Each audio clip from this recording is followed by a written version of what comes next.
Good morning. Happy Sunday. This is going to be an absolutely beautiful day. We have some amazing people. Starting off with our absolutely stunning, gorgeous, amazing, experienced, hilarious, and absolute goddess, Merryman Cassels. How are you? Thank you. What a nice introduction.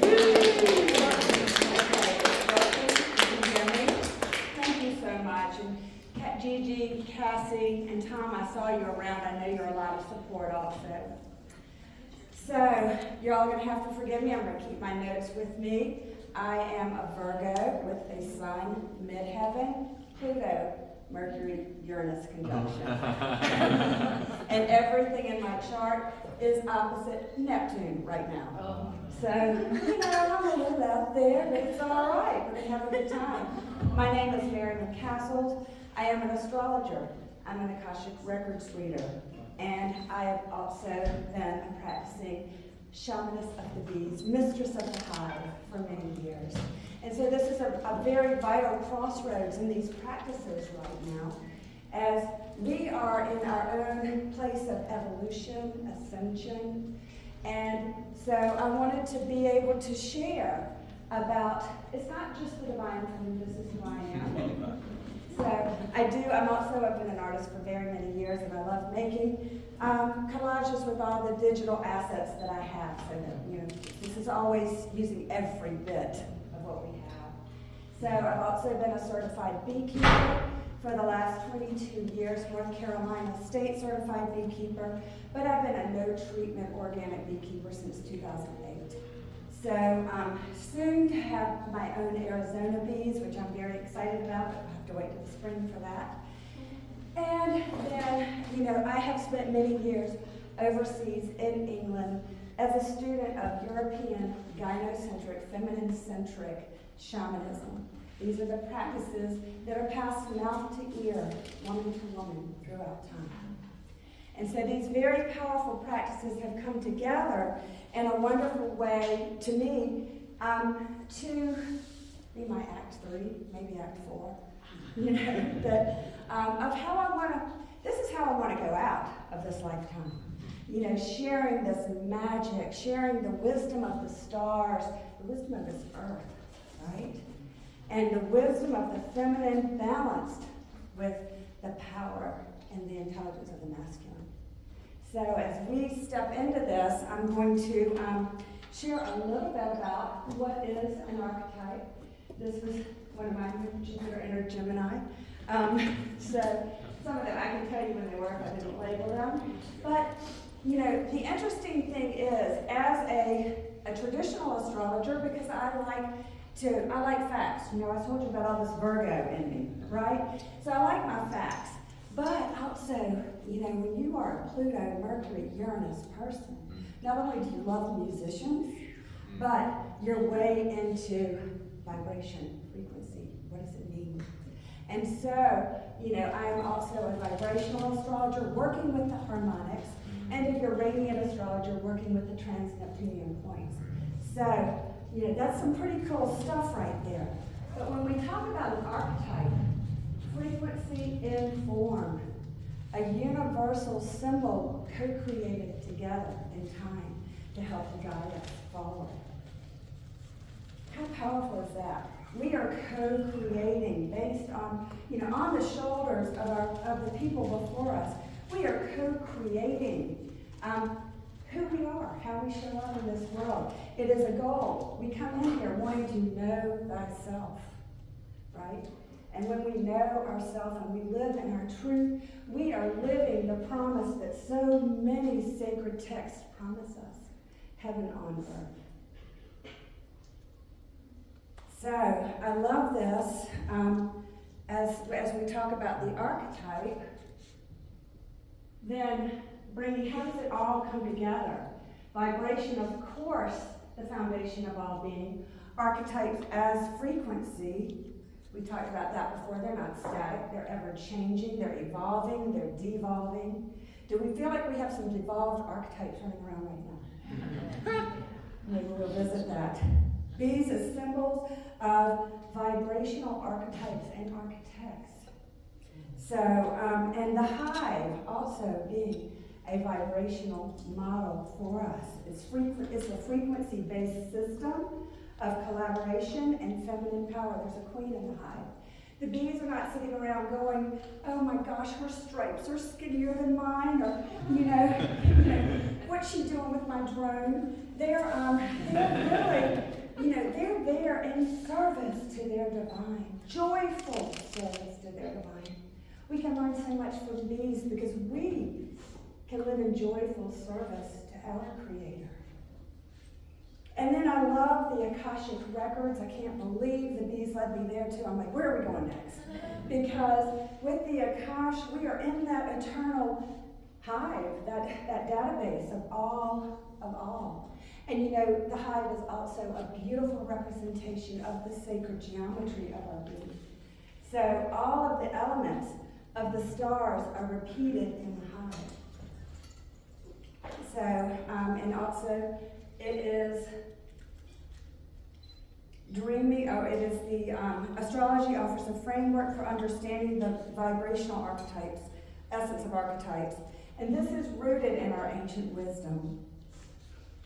And so some of my favorite folks, if you don't know Ariella Daly, she's not up there. She's a wonderful beekeeper, beekeeping in skirts, to follow her. She does a lot of work dreaming with bees. Mike O'Brien does beautiful work, oracular work, on casting charts with your dreams. It's very powerful as we start to learn. I did say Neptune's opposite all this big action on the top of my chart, right? Very powerful. Going into our dream space, casting a chart for our dream and finding what is my subconscious trying to say. Very beautiful stuff. And then, of course, stellar thinkers, Rudolf Steiner, Michael Thiele, Paul Stamets, talking about this interconnectedness that we're seeing, throughout time and history. And so as we continue, though,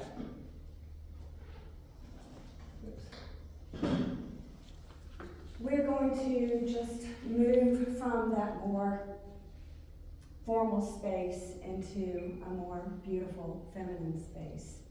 So you can read the slide. I'm not going to do it. But I'm going to take us into a little meditation right now where we really do marry these concepts. What is it to be a three-dimensional being on this planet in this time of evolution? So I'm going to ask you to, if you're comfortable, uncross your legs, put both feet on the ground. Take a deep breath. Gently lower your eyes. Let your stomach, let your tummy just soften. And we are going to have a little teaching from the hive. A bee mistress knows that at the heart of the eternal hive, there exists a hum, ancient and sacred. It is the hum of the universe itself, the very sound that first stirred the stars into being, the primordial breath that whispered across the vastness of nothing and brought forth everything. This hum, this pulse of life is the Om, the sound that calls creation into existence, spiraling outward in waves that touch every corner of the universe. Within this hum, the bees dance the sacred geometry of being. They know this vibration, for they are its keepers, its tenders, its guardians. The mistress of the hive, ancient and wise, oversees this sacred dance. She who carries the knowledge of the stars and the soil, understands the eternal rhythm of life, how things are born, rise, fall, and are born again. The sound of Om moves through the bees, through the chthonic wombic walls of the hive, calling forth the raw energy of creation. The mistress knows that every breath of creation must have a response, an echo, a reflection, an answer to the universal Om. the hive hums back, Ma. The sound of the mother, the earth, the womb that receives the seed of creation and shapes it into form, Ma. The hum of life, accepted and nurtured, held tenderly in the arms of the feminine. It is a force that allows life to flourish, transform, die, and return to the eternal cycle. Om and Ma flow together in the infinite lemniscate, the never-ending eight of creation and destruction, death and rebirth. One cannot exist without the other. For every act of creation, there must be a release, a dissolution into the fertile darkness from which all life rises again. The bees in their wisdom reflect this truth. Their hum is the song of life's sweetness, even as they understand death is the next breath. And so in the sacred rhythm of Om and Ma, we see not only the endless cycle of life, but the feminine archetypes themselves, their ebb and flow, their descent, their rise. Eternal bees within the hive, these archetypes are formed, evolving, devolving, and formed again through the hum of existence, ascending in vibration, cycling between lower and higher expressions as they move through the cycles of creation, destruction, and rebirth. Each archetype, like a drop of honey, is both sweet and bitter, shaped by the tension between shadow and light. This is the mystery of the hive, the secret of life that the bees hum with every beat of their wings, every drop of honey, every sound they make.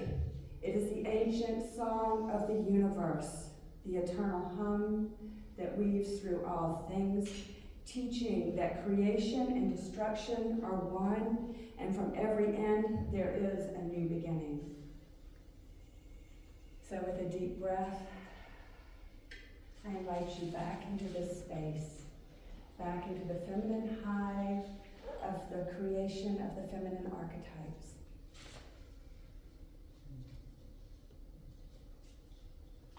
So we begin with Gaia. I'm not going to read you all of that.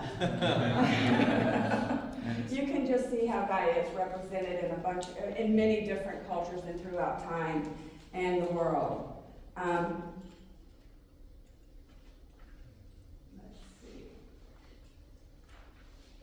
Gaia governs the physical world and the connection between humanity and the planet. She represents the axis mundi that we see on the chart. This space where spirit comes into matter on the mother. This is Gaia, and she is the nurturing force that supports life. She represents our connection to nature, the environment, and these cycles of life. Gaia teaches us about our roots, our sense of belonging, and our responsibility to nurture not only the earth, but to nurture each other and all beings here. Now, we know Gaia in her form or in her intended creative form, but I'm going to move on to what does the devolved Gaia look like?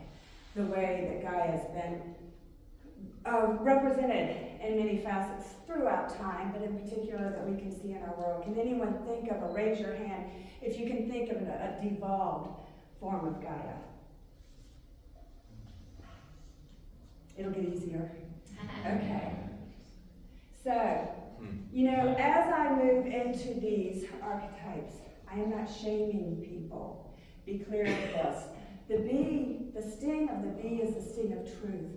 A bee never stings without giving her own life. That's how important truth is to the bee. So all archetypes devolved or evolved are not all good or bad, but they are representations of how an archetype can show up. And when we see Princess Diana, she was self-sacrificing. She was always the victim. And this is her choice. She did this in co-creation. She paid a price for the choices that she made, but we're seeing it play out now through her son and his wife, even more victimized in their being. This is the devolved form of Gaia. She wants to do good in this world. She wants to make a difference in this world. And she becomes self-sacrificing in this. She becomes a victim. Y'all get that? Yeah. Yes. Yes. Huh? Can you define devolve? Devolve means you have an evolution and a de-evolution. So the de-evolution is like the lower form. And so, again, it's not all good, it's not all bad. We're not picking on people. We're just, there's a sting that comes with the truth. And who do we see as the evolved form of Gaia? Linda Tucker. Does anyone know Linda Tucker? I know you do. Yes, who is Linda Tucker? She's amazing. She really protects the white lions down in South Africa, and I've had a chance to meet her a few times, take her on hikes and stuff. She's so cool. Anyway, amazing woman. Amazing. She's so freaking cool. She is the protectress of the white lions. The white lions who came to the planet Earth, the star lions, who came to planet Earth on the Nile Meridian, which is lined up with the Sphinx. The white lions carrying the Christ consciousness, carrying the truth of our interconnectedness, the truth of our divine light that we carry. She is their protectress. She is one who, her work is rooted in deep spiritual connection to the earth. This involves ceremony. It involves respect, awareness, communication with the earth and the animals. She is a protectress of this earth and its sacred creatures. So you can, oops, oh my gosh, the Virgo in me is dying that went too far. It's gonna be okay. You got promise? I can fix it. Okay, thank you. So this is a very evolved expression. So does anyone have another idea of someone who's the evolved expression of Gaia? Gaia Novus, New Earth. Okay, you need to get some coffee. Okay. I wouldn't say a particular person, but I do want to bring attention to how that is inherent within all of us and can be easily accessed through daily discipline. Thank you. You're exactly right. The daily discipline. This is part of it. It is living your life as a prayer, living your life as ceremony. Everything you do is an act of devotion or not. Thank you. Thank you. So, because we have a few to get through, I'm not going to read all of those. We know the moon, La Luna, Celine, who drives the moon across the sky with her chariot. Oh, this beautiful, emotional, watery being, the moon. Who doesn't love a moon?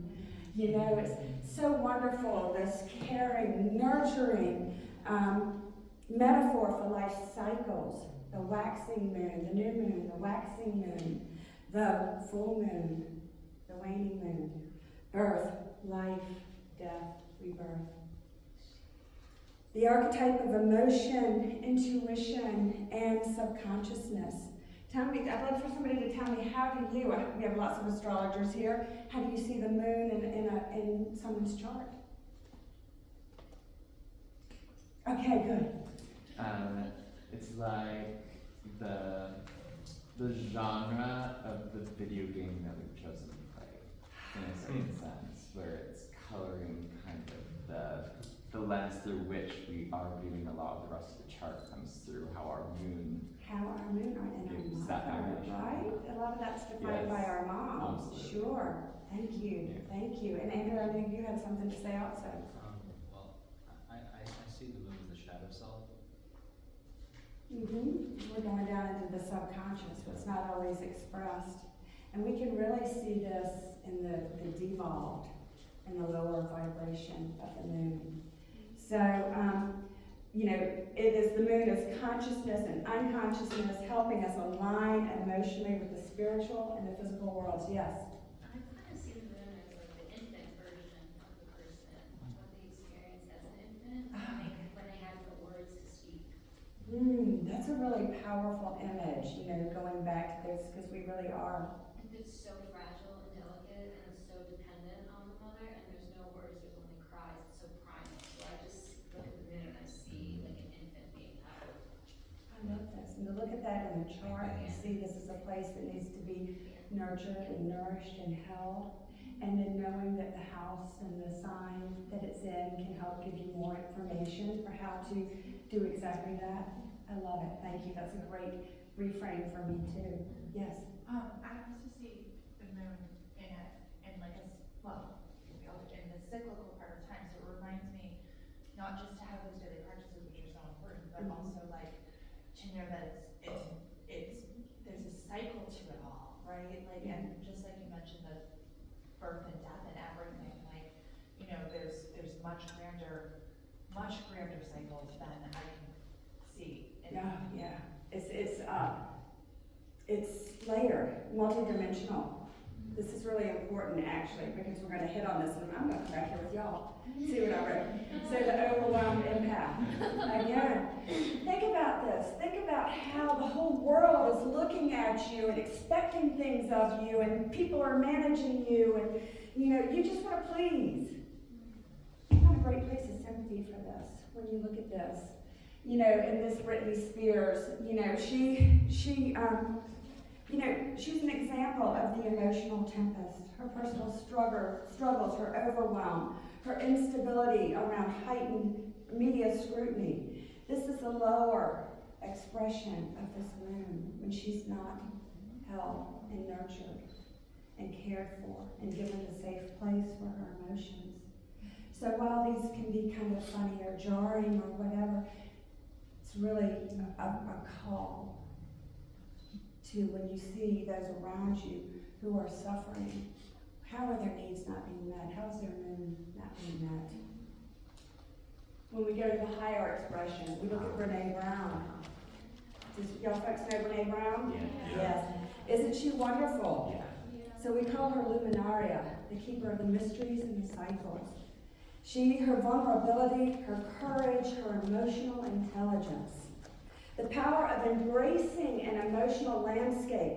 You know, I told you about all that Virgo in my chart, and I'm a Gemini moon, just so you know. So, and the Sag rising. What does that mean happening in my chart? Grand Cross. I don't ever want anybody to see me anything less than composed. But this Gemini moon needs to talk it through, needs to be heard. Yeah, and so, you know, she helps to guide us through these universal cycles, you know, representing this even deeper cycles of the universe, the precession, 26,000 years, or Venice is at 25,552, something like that. You know, and as we are evolving through the cycle from the Piscean age into the Aquarian age, guiding us through these cycles, she allows us emotional mastery and healing. We have the ability to heal one another with our love, with our presence. She embodies the feminine power of emotion, and she illuminates the light and the dark. Both are important for us. And she is the guardian of multidimensional realms, a bridge between worlds. She guides us through our emotional experiences, and she helps connect to our soul's purpose, to why are we here, and tuning into the collective consciousness. What are we co-creating in our dreams, in our days, with what we listen to, with how we spend our time. And so she is the keeper of life's phases. She is the spiritual alignment and awakening for our soul's evolution. So we'll move on now. Thank you, Brene. We'll move on now to Venus. So we see Venus in all of her many forms as she has been expressed in the world, and you'll see some of these overlap. Venus is, of course, the goddess of love, beauty, fertility, and desire. You know, there are two stories about how Venus got here. One of them is that she's the daughter of Zeus and Dion. Dion being a Titaness associated with earth and water. And the other story is she rose from the foam, the sea foam, when Uranus was castrated by his son Saturn, or Cronus. She earned her name through the Latin word Venus, and we also know the vena, the blood, meaning love, charm, and beauty. And how do we think of Venus in our charts? How does she show up? As love, how we love, what we value. She rules both Taurus and Libra. So it is what is beautiful, as well as, you know, it's our money too. So it's right now, we have a lot of value in our currency, our resources. So she loves when Taurus, yes? Sensation of pleasure. Pleasure, heck yeah. Good stuff. Everybody wants a good Venus, right? I don't know, I've got a Venus in Scorpio, so that's in trouble. So, we won't go there now. I did say I love musicians, right? Anyway, so when we look at Venus and Libra, she's all about the relationships, the balance, the fairness, harmony, and partnership. And she does represent how we express love and affection and creativity, beauty, the arts.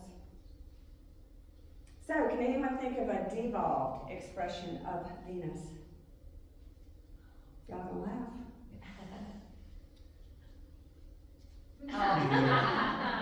The validation, isn't that crazy how much she looks like Venus? Yes, she is, so we can call her the validation seeker, named well, this is Kim Kardashian. She's associated with a vanity vixen type. You know, her career, her public image, all revolves around physical beauty, material wealth, external validation, and, you know, focusing on the beauty and the appearance and superficial values. So, you know, it's hard to hold on to that.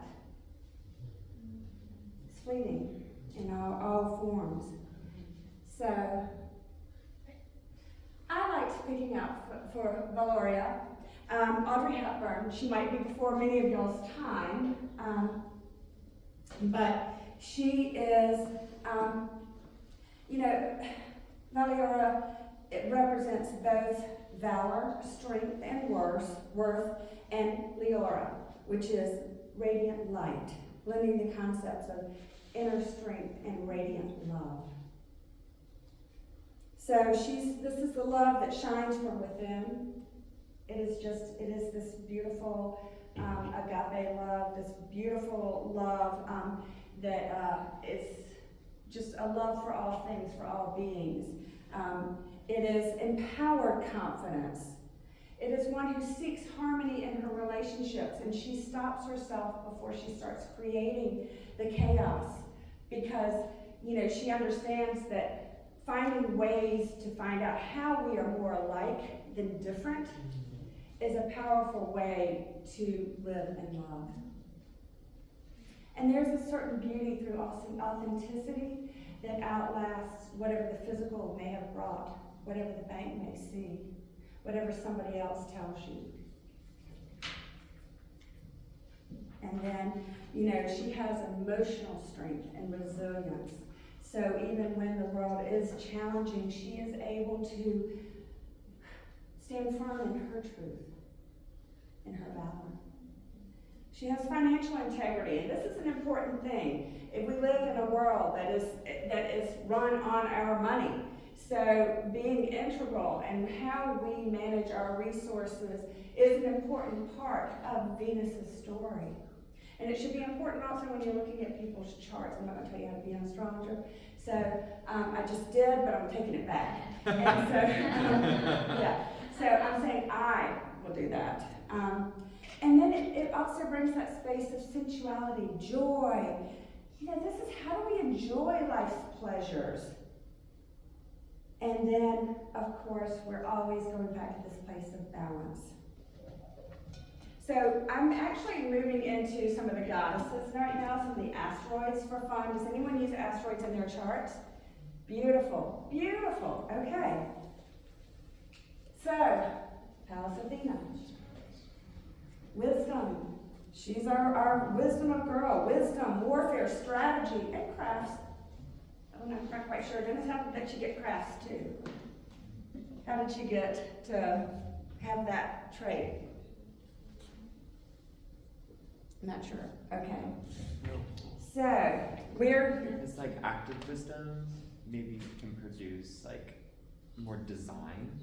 yeah, It's I like more think there's something. functional beauty Yes. instead of just like sensual Form beauty. follows function. Mhm. I love that. Yes, and that just she was born. So she was born fully grown and armored from the forehead of Zeus, her father, after he swallowed his pregnant mother. Her pregnant mother, Metis, and she was another Titaness that she was the Titaness of wisdom and craft. So that's probably how she got those good traits. Yeah, Yeah. and also Virgo and Libra and Scorpio all used to be one, right? So they were, like, in the beginning, there was 10, right, not 12, and then those three split. So that's the Virgo craft. I love it. Yeah. I love it. And where Virgo gets the priestess. Yes, I love that. She's known for her strategic discipline and approach to warfare. She's one who holds the integrity of community. She, let's see. She has the ability to think critically, develop strategies, and she can use logic, discernment, and planning to navigate life's challenges. She is one who represents justice and fairness.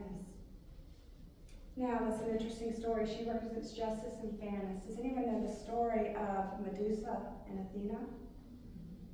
Dennis does. So Athena, well, correct me if I'm wrong in this, but Poseidon decided that he thought Medusa was pretty. She was really pretty, and before she was transformed. And she was a lovely priestess in the temple, and he decided that he would like to have her for himself. So he took her by force on the temple floor. And when Athena came in, she thought that they were defiling the temple. And so she turned her to the garden, put the snakes in her head. And, later, after she was killed by Perseus, she realized her error, and now she bears the head of Medusa on her shield to remind her, we need to take time before we make a judgment. We need to know the facts before we judge. It's very important. The Pallas was also added. That was earlier when she accidentally killed Pallas, but we won't talk about that.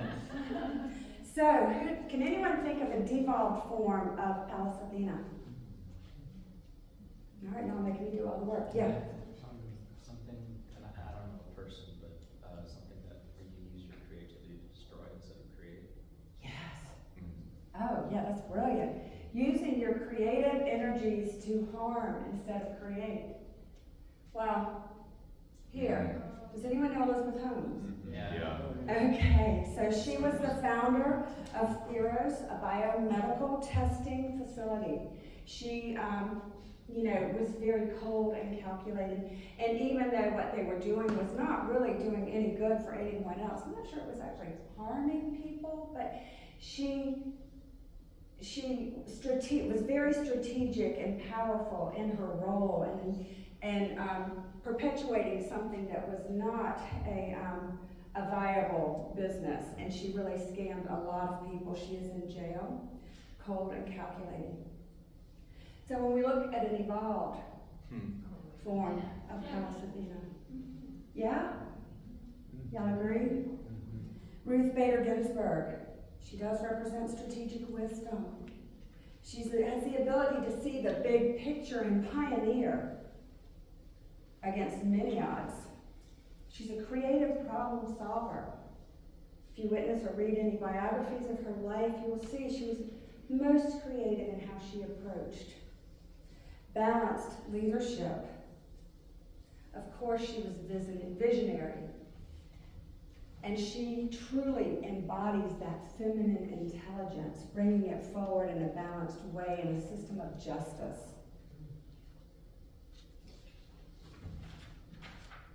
And so, next we move on to Juno.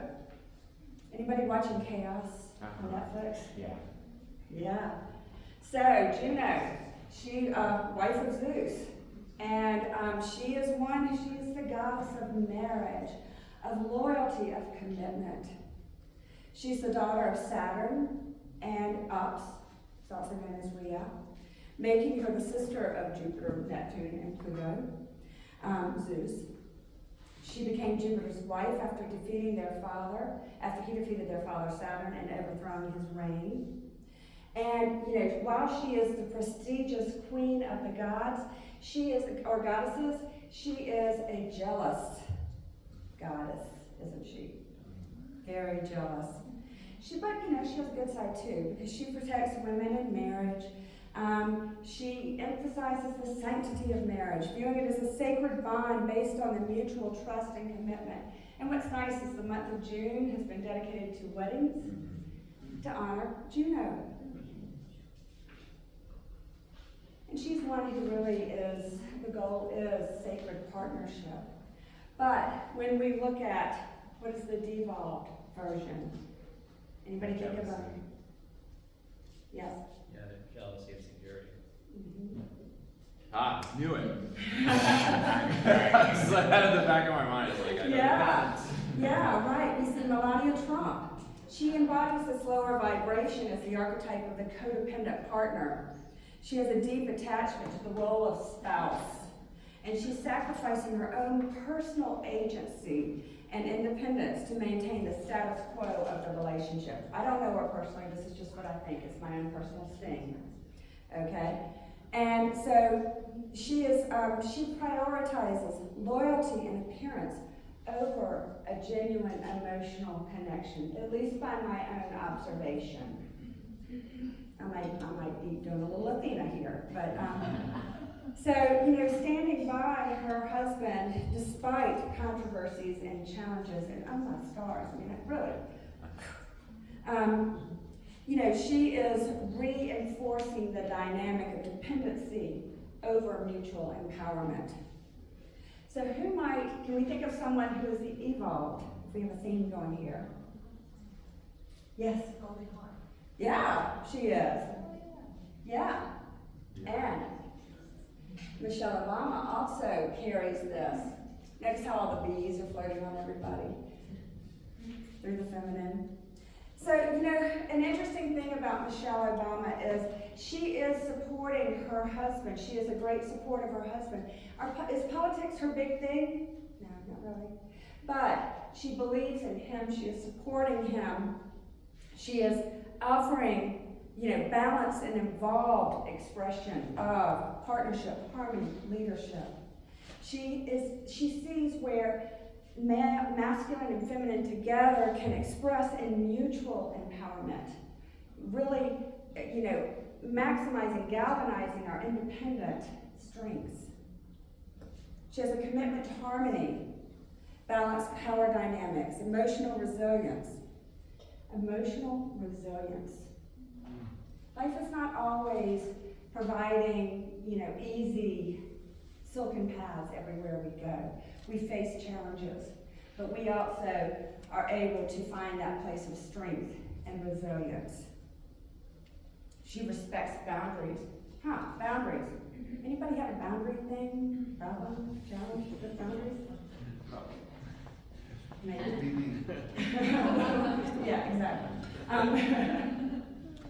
Yes, and also she nurtures growth. This is a really beautiful part, nurturing growth. When you're nurturing growth, you're not intimidated by someone else's ability to rise, to evolve. As a matter of fact, you celebrate them. You celebrate them. Isn't that beautiful? And agree or disagree. This is a lot of fun, right? So Ceres, Demeter, the goddess of the harvest. She is such a beautiful, beautiful goddess and asteroid.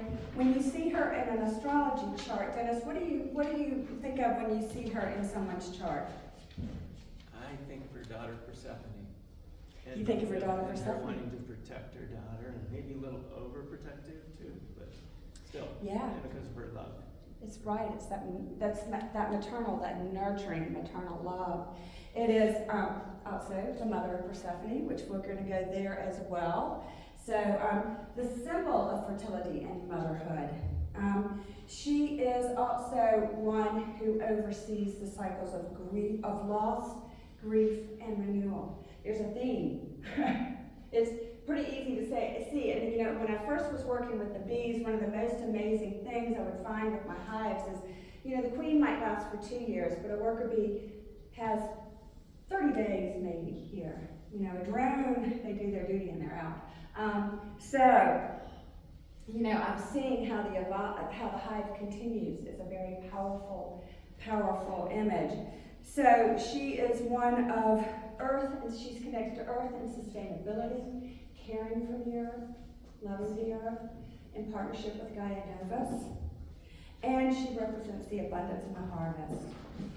So, if we think about the devolved form of Ceres, and Dennis hit on that. Sorry, I'm picking on these folks. But yes, it's the overprotective nurturer. So we know that Kris Kardashian has absolutely formed her children's lives, their careers, and she's made them world famous and mega billionaires. I don't even know what the word is for that, for what they've done. She's highly involved. She's the helicopter parent, the ultimate helicopter parent. And there's an element of being controlling as well. And while her intentions are to ensure the success and well-being of her children, her level of involvement is overbearing. This is representing the lower vibration of Ceres, where nurturing turns into control and micromanagement. Does anyone have a Ceres anywhere in their life? You don't have to tell me who. I do, yeah. Okay. So when we see the evolved version, does anyone know Alice Waters? Yeah. Alice Waters founded, it's back in the 90s, founded the Farm to Table movement. And so, you know, she is all about, I named her Ceres Verdantia,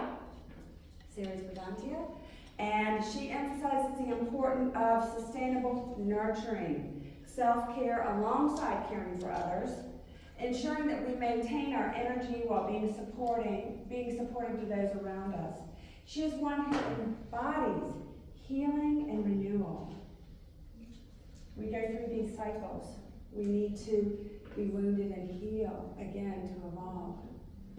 She is one who is a great steward of this planet, stewardship of the earth. And again, this theme of emotional resilience. She is the chief and founder, or the chef and founder of the Farm to Table movement. She advocates for organic, sustainable food and nourishment for both our bodies and the earth. She does, Ceres Verdantia represents the importance of nourishment, healing, and caring for others through food, community, and environment. And next we move to Vesta. You can see many versions of Vesta here. The goddess of hearth and home, and the sacred flame, the eternal flame. You know, the Vestal virgins, the sacred flame of the city was tended by the Vestal virgins who would commit to 30 years of chastity. They would focus on living lives of purity, commitment, and service. And if she broke her vow, they bury her alive. But, you know, so, you know, and then, you know, they have often throughout time been misinterpreted, and I do, through my teachings, hold another version of Vesta as the Vestal Virgin, is the holy whore, the sacred prostitute. So the sexual energy that is the life force, the creative force of life as a part of her story. But I'm going to stick with the rules over here. So you know, you got to know, this is one of the things. for many years, I was a different person, had a shop on Main Avenue of a town, and very involved with a lot of the city things, and people, I sat behind a lot of meetings with closed doors, and people would say, oh my gosh, how could you sit back, how could you, you know, and I'd be like, sugar, you have to know how to ride the pony before you can break the pony. So, you know, it's an important thing, it's an important thing. So, when we look at the symbol for the inner flame and focus, she creates the sacred spaces. We talked about living every moment as a prayer, and you know, and this includes keeping our spaces sacred, pure, not filling them up with a bunch of stuff just to show how much we have, but sacred, pure spaces. And she carries that beautiful, beautiful link between sacred femininity and sexuality. So when you see Vesta in a chart, anyone who works with her, what do you see her doing in the chart? Yes, Andrew? Vesta's one of my favorite placements in a chart. Yeah. I think of Vesta as the way in which you hold a glass orb and carry it up a mountain to like the top of that mountain, the sacred mountain. So like, how do you hold things sacred? Beautiful image, having to do so with deep care and reverence. Thank you. So this was kind of funny. I had somebody else, but I didn't. So, in the lower vibration, we're not picking on nuns. We're just, I'm not, I promise. It is just when we can get so focused on it's the isolated aesthetic. When we get so focused on the sacredness that it becomes rigid, detached, in a space of self-denial. You know, we didn't come here, we didn't incarnate in these bodies to then deny all the magic around us. We came in these bodies to devour it sacredly, joyfully, all of it, as our Creator wants to know all of us. So, I mean, she's really nice, I'm sure. You know, and I love Amma. I believe it or not, I had a beautiful convergence of my two worlds. I was in New York at the Javits Center at a trade show in August. Walked out the front door of the trade show, took a left, walked in the next door of the Javits Center and into the arms of Amma. I thought, what a comparison of life, as my life is evolving into Act 3 or 4. You know, that this is the contrast of this very retail part of my being, this very earthly part, into this very deeply loving place, Amma. Y'all all know Amma? Okay, beautiful. So, we call her Vesta Solaria.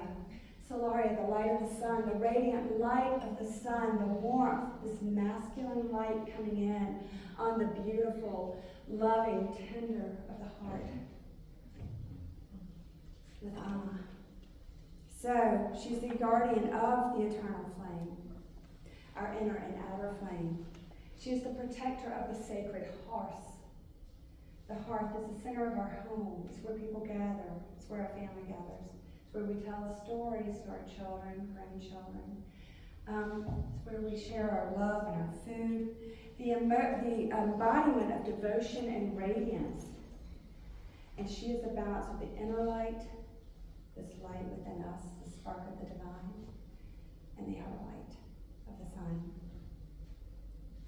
And she is empowered in her sacred responsibility. Amma lives in spiritual devotion. She lives with sacred service and purity of purpose.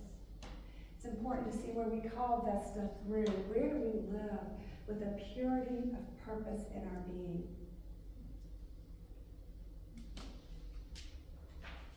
Now we're going to have some fun. Eris. Yeah, Mars and Scorpio too. All right, so as we go around here, this is some 12th house business I have going on, so some of y'all's business. Okay, so here we go. Eris. She is the archetype of chaos, strife, disruption. Does anyone know the story of Eris? Besides, I know you do. Okay, tell me the story of Eris. She was very unceremoniously not invited to an important wedding, and upsets all of the Mediterranean by holding a contest between the other goddesses to Yes. embattle one another. She threw an apple into the wedding party and said it was for the fairest.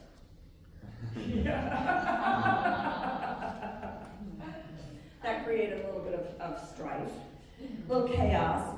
And you know, in astrology, we look at her as the archetype of truth, disruption, truth, and for radical change. She's challenging existing structures and norms. You know, this chaos as a catalyst for transformation, you know, is really a very fascinating bit of feminine energy, because it's one that I think we see expressed a lot in our world today. We challenge authority and systems of power, and we can wind up in places where we feel like an outsider, where we resist conformity, and we fight for our own personal freedom, sometimes over collective freedom. Some are fighting for collective freedom, but it is definitely the energy of radical change. Now, I know somebody can list who will be the chaos bringer in the devolved form. Does anybody know? Anybody think of a form? Huh? Oh, see, nobody wants to say it. That sting. It's powerful. I actually really like the person that we're calling forth, but I think what's important to note is if you're going to bring chaos, you might want to think about, what's the outcome going to be? What's my end game? Okay? Hi. So. Now I had this as the other way around. Huh? Yeah. Now this is an interesting thing, because like I'm saying, I love her, and yet in her lifetime, she never achieved like what she wanted to achieve. She never got to where she wanted to go. Like she stood on stage on Saturday Night Live and tore up a picture of the Pope. And so it's not really thinking about how the disruptive energy can work to divide more than it can bring together. I know some pretty prominent masculine energy that Algol's been playing with lately that, you know who I'm talking about. Y'all know who I'm talking about? It's disruptive. He's the masculine form of this. Donald Trump. Algol has been on his midheaven. He's had 2 assassination attempts. He's a disruptor. Does he have an end game in mind? I don't know. I don't know. And you know, bless her heart. I mean, like, my heart is 10 times bigger for her. And yet, she never was able to achieve what she wanted to achieve. And so, you know, but she did pave the way. And this is one important thing to think about these feminine archetypes. They may not have succeeded or be succeeding where they're in their attempts, because they're learning. They're babies. We're all babies, learning. But where are we evolving with this? Oh, I just put that one in because I like it. So, yeah, that was when Mercury entered Aries. So, Greta Thunberg, right? She is Eric's transformatrix. She is the catalyst for change, for necessary change. She is speaking to our planet, our environment. It is a much greater cause than just her. She embodies the energy of necessary upheaval, challenging the status quo to bring about essential change. She brings empowerment to the marginalized. She's a revealer of hidden truths, not afraid to speak the truth. Our world has lost the ability to speak the truth in many ways. We are editing one another. We need to speak the truth. She's a guardian of balance. It is a theme with these goddesses. They're all seeking some balance, masculine and feminine. She's an architect of transformation. An architect of transformation. There is a plan. It is not just chaos for the sake of chaos. And so she reflects a deeper understanding of chaos, conflict, and transformation. She represents the power of disruption as a force for good, encouraging us to embrace change, challenge injustice, and transform ourselves. It's an inside job to make the world a better place. I love the way Linda Berry, one of my vibrational astrology teachers, talked about Venus as, Mars and all these masculine planets are creating the chaos and they're disrupting everything. Venus is bringing everything back into balance, back into flow. So, Eric's Transformatrix. I changed it from Eris to Eric's because I thought that just was badass. So, and look at this young woman, this young woman who's unafraid to speak. She's a bold activist for climate change, challenging established norms, and advocating for revolutionary action. She is necessary disruption, pushing humanity towards uncomfortable truths and transformative change. And finally, Dennis, this one's for you. Persephone, Kore, Queen of the Underworld. Ceres, Demeter's daughter. Taken one day, Ceres was out, tending her fields with the people, with her beautiful daughter, Kore. I go back and forth on what I call her, Persephone or Kore. And then Hades, the god of the underworld, came up and took her beautiful daughter to the underworld. This is innocence. This is truth, and they're here. This is us. She helps us to embrace the shifts from innocence to wisdom, from light to darkness, and life to death, reminding us that every end is followed with a new beginning. Her placement in our chart reminds us where we go through our change. She represents the innocence and the potential. Think of her, especially in an astrology chart, as potential. She governs the seasons of life. So, Ceres was so distraught with the loss of her daughter. She went to Zeus, who employed Hermes, Mercury, could go between the worlds to negotiate her release.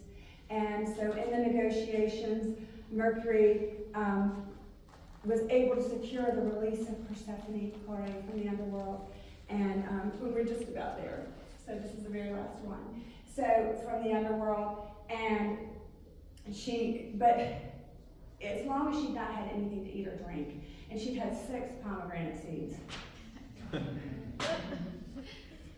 So they came to an agreement, as gods will do, and so she was going to spend 6 months underground and 6 months above ground. So this is also the story of our seasons.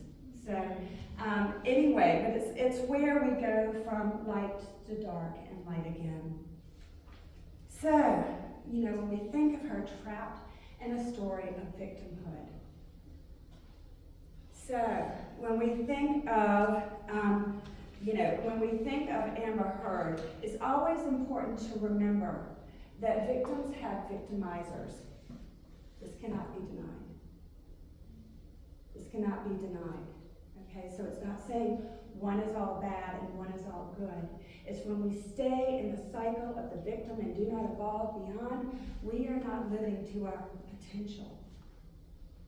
And so in her court case with Johnny Depp, even long after there was evidence to the contrary, she still maintained and maintains that victim mentality. And so this is what we want to evolve beyond. And so, Malala Yousafzai, I practiced saying that so many times last night. I even was having my computer tell me again and again and again. So she is one. She was a young Pakistani woman, and she is known as Korea, again, bringing more light in. She embraces growth. Well, first off, she's a Pakistani activist.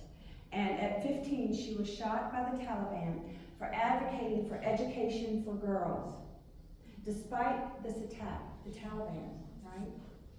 She survived and became a global symbol of resilience and a champion for education. Her bravery and unwavering commitment to empowering young girls earned her a Nobel Peace Prize at 17, making her the youngest ever laureate. So we know that she embraces growth. She has personal responsibility. We have agency. Integration of the light and the shadow, critical. We are both light and shadow. She's an empowered feminine archetype who embraces the cycles of rebirth, inner wisdom, and again, emotional resilience. So as we come to the conclusion of this, the mistress spoke of the eternal 8, that we walk in contemplation. So if you visit my site, there are nights that I do walk the 8, and I invite you to walk with me as we contemplate and we consciously evolve the archetype for the future. Thank you. Oh, and I write astrological journals too. So, thank you.